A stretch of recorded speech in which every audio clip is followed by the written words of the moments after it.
So my name is Bill Davis, CEO of Litocorp, and I'm here to talk to you about the big problem that's going on right now. Slide.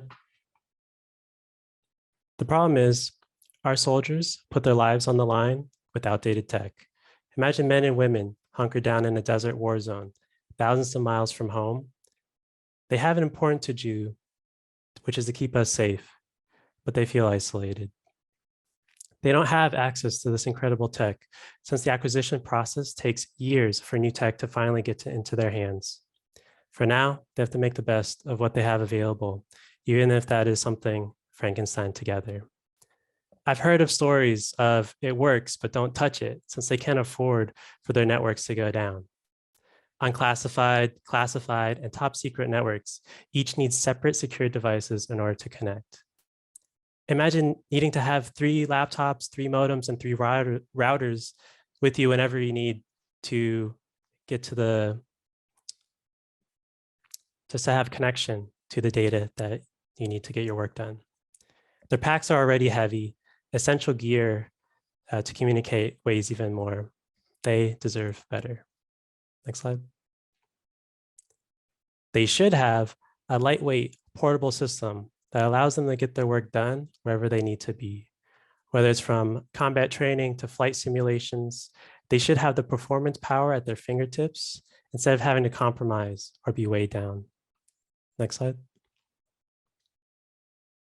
After our first angel investor's $50K, we won our first contract with the Air Force, and our product evolved to looking like this. With the phase 1 SBIR, it opened doors for us to talk with the military directly. PEO Digital at Hanscom Air Force Base liked our demo enough, they signed our phase 2 MOU. We want to lighten the load for JTACs and TAC-Bs by replacing a few of their radios and the Humvee laptop with one tough kit. We tested this at Fort Campbell for 5th Special Forces Group Cyber Detachment. It worked for them, they loved it, and honestly, they didn't want to give it back after 2 months of testing. But unfortunately, they didn't have the budget to buy it. Next slide. Sergeant First Class Bear from 5th Group Special Forces told me that he would prefer Tough Kit over less expensive competitors' hardware because other hardware only does one thing. And he said nothing in this office only does one thing. So this is really technical. We could skip this for now. But our competitive advantage is that we could have one system that is not only your computer, but also your storage, network interface, and communications platform. So I mentioned some traction earlier. We had $50K in 2019 from our first angel investor and another investor in 2020. But in terms of the Air Force, we were selected for a $750K SBIR phase 2 through AFWorks. We have client deals coming through right now. We are growing. Next slide. Back in the day, you needed individual physical blades. Imagine different racks in a server for each type of service that you needed to accomplish. But now you can accomplish all this using hyperconverged infrastructure, or HCI. So we could take HCI even further and make it smaller and lighter without compromising performance. So what that means, millions or trillions of dollars worth of gear doesn't get left behind in a war zone. Allow every soldier to have access to the compute power they need directly. We're talking command, control, communicate, compute, hyperconverged infrastructure. Next slide. So in terms of the market, the DoD is large overall, but what we're looking at is becoming the Apple for the DoD. We want to make customized, powerful, sleek devices directly to the end users. And with the upcoming infrastructure bill with the Biden administration, we're looking at trillions of dollars of homegrown compute technology here in America, whether it's the silicon for computer processors or for graphics cards. more and more of this technology is going to be built right here in the United States. And we're looking to capitalize on being American made all the way. Next slide. So our ask, we're currently growing, but we're looking for $2 million of US trusted capital to accelerate our growth. So there's different certifications and qualifications that we need to have the authority to operate within the DoD, but we're looking to execute these high-level contract vehicles.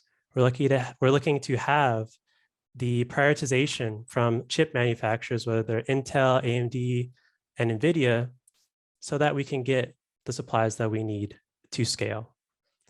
And also, if we're going to have, we're also going to need enough people in order for us to scale as well. Next slide. So our team is Lito Villanueva and myself, Bill Davis, and we are Litocorp. Thank you, Bill. That was great. Perfect. So the floor is now open for questions. Don't be shy. Feel free to ask, and let's keep it moving.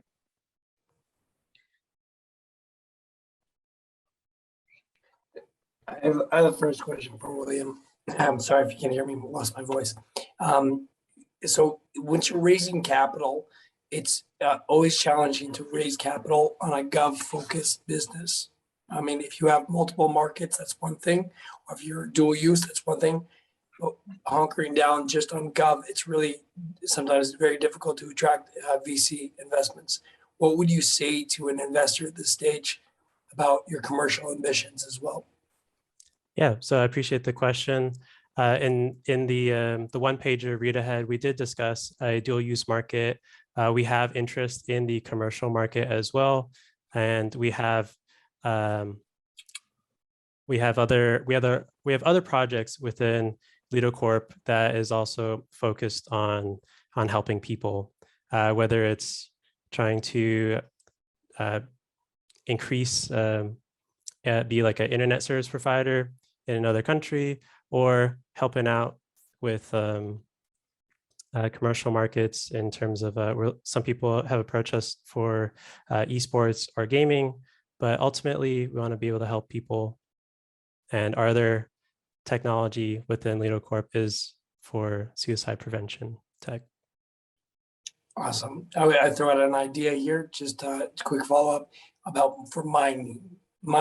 Sorry, all the hard words to say when you lose your voice. From the mining industry, I think would be an interesting space because they deal with a lot of connectivity challenged environments.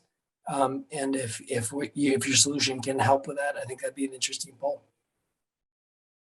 Yeah, so in terms of mining, I think of different caves. I think about GPS denied environments, which was discussed in previous pitches. So we've explored some of that. Some of the things that have come up had to do with disaster response, sure, or helping out with drones along that line as well. Cool, thank you.